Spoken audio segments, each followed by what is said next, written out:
saudara, yang dapat Anda saksikan saat ini di belakang saya merupakan kloter 9 asal dari Kabupaten Bone sebanyak 386 orang dan ditambah 7 orang petugas, yakni sebanyak 393 orang akan berangkat hari ini ke Arab Saudi. Kloter 9 asal dari Kabupaten Bone. Dan kalau Anda lihat saat ini sekarang sudah pukul 9 pagi waktu Indonesia Tengah, 3 jam sebelum keberangkatan nantinya, yaitu pukul 12:50 waktu Indonesia Tengah. Kloter 9 ini, saudara, sudah menghabiskan waktu seharian kemarin di Asrama Haji Sudiang Makassar untuk menerima pembekalan dan juga manasik.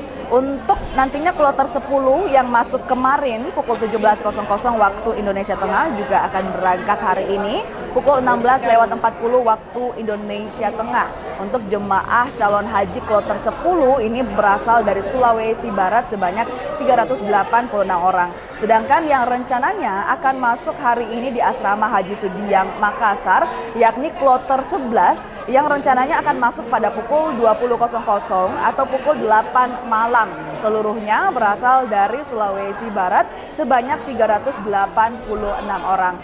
Jika kemudian jemaah calon haji baru masuk ke Asrama Haji Sudiang Makassar, saudara, mereka akan langsung mendapatkan proses administrasi, pemeriksaan kesehatan, pembagian bulan identitas, hingga pembagian living cost.